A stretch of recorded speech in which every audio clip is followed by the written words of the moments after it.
Life is about shedding the darkness and embracing the light of knowledge. So let's get together and awaken our minds.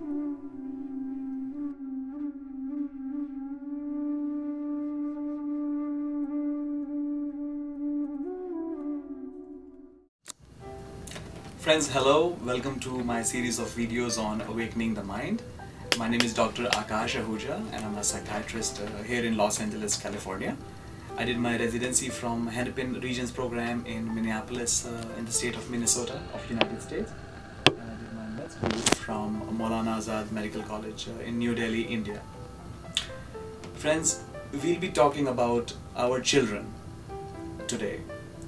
Children who are so important for us, for the community and for the country. They are the future. And we all want them to do so well in our home, at the school, and at all the levels they can go to. We tend to forget sometimes that there are certain barriers in child's progress, and we try to fix everything, but sometimes we have no idea what might be the cause of that particular barrier. And if we don't have any education about it, it becomes extremely difficult to fix it. I'll be addressing the issue which is very common, not only in India but in all the parts of the world. And in fact, on an average, 1 out of 100 kids do suffer from this particular problem. I'm going to talk about autism today. Now, what is autism, guys? When I was a kid, I had no idea. In fact, when I grew up, when I went to med school, then only I realized that autism actually is a disorder in the children which affects the way their language develops, the way they communicate with others, the way they interact in the society.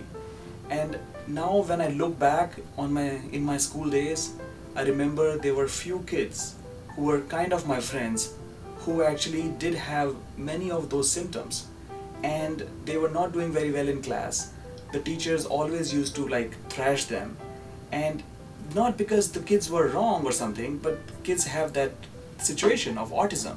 But nobody was able to diagnose that. Nobody had even a slight idea that these kids are not doing well, not because they want to, it's just because they cannot, because their brain wiring is done in a very different way. So let's spend few minutes on autism and see if we can learn something and see if we can help even one child with this particular situation.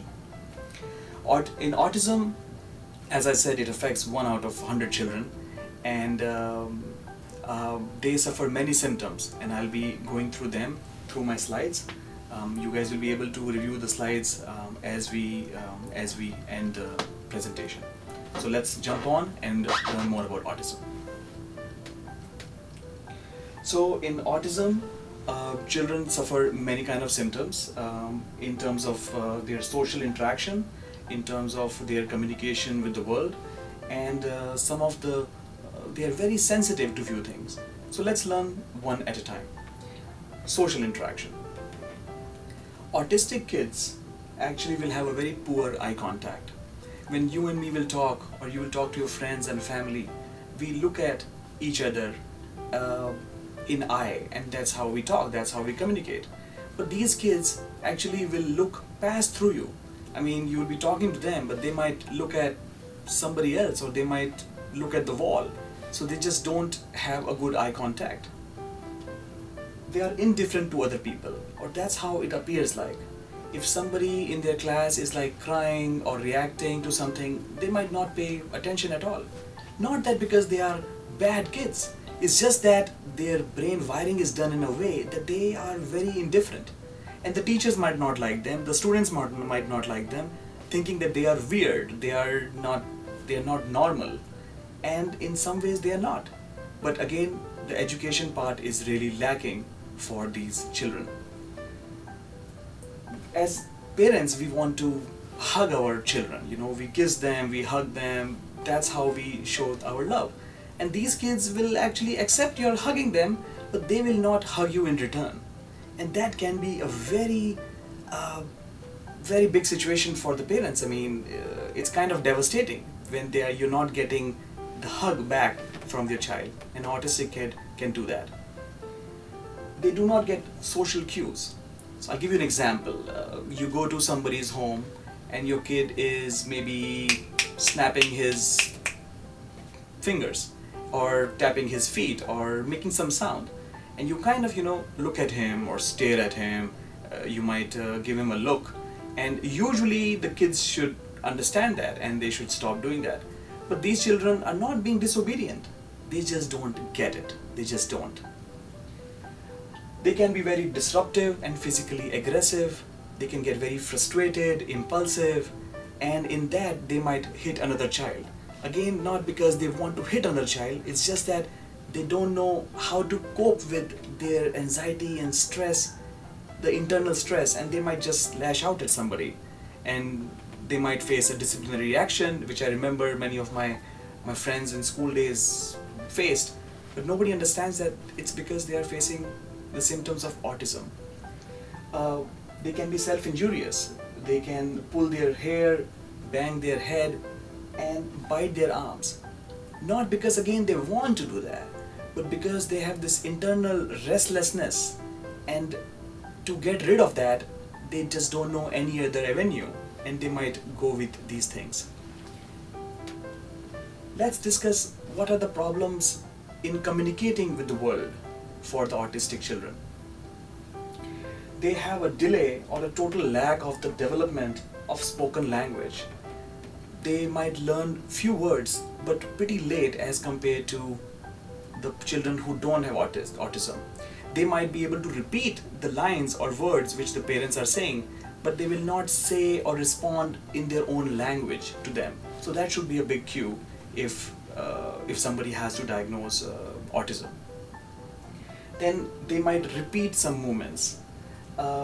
They have interest in some topics, like for example trains. Nothing wrong in learning about trains, but these children will learn about one particular topic, let's say about astronomy or stars or trains, so much in detail that they might have a debate with Albert Einstein on that, if Einstein is alive, obviously. But the point is that they will not have knowledge on 99 things, but will have all the knowledge about one particular topic on which usually people will pay no attention at. They have a lack of social imitative play appropriate to their developmental level. What that means is that they don't play in the play school. They don't interact with other children. You might see them playing by themselves and not with other kids. Friends, now let's talk about some of the symptoms which the autistic kids face in terms of their sensory needs. They are extremely sensitive to certain sounds. They are extremely sensitive to certain textures. I'll give you an example. Like, they might be okay to wear cotton, but they cannot tolerate silk, for example. They might totally freak out, and the parents might be thinking, what's wrong, what's going on? But it's because their skin can take one texture but not the other texture, and this we can only learn by experimenting that what is okay for them and what is not. They can also be very sensitive to certain tastes. They might like to eat one particular thing in breakfast, lunch and dinner. Sounds strange, but that's the way sometimes they are, and that should be okay. They are sensitive to certain smells. You go to a new place or new auditorium or a movie theater, and they might freak out just because they are smelling something which you guys might be smelling but not paying attention to it. But they can really react very strongly to any changes in their sensory perceptions. Again, with pain, they might fall down from a chair or a bed and might not cry, might be totally okay. And then maybe their smaller sister, younger sister, touches them on their hand, and they might react as if it's very painful. Again, they're not trying to create a scene. They're not trying to show that, give them any importance. This is how they are, and they are very sensitive to certain pain and touches. So what do we do? How do we handle such a situation which can impact their life at home and in school and might hamper their performance and their development as an adult?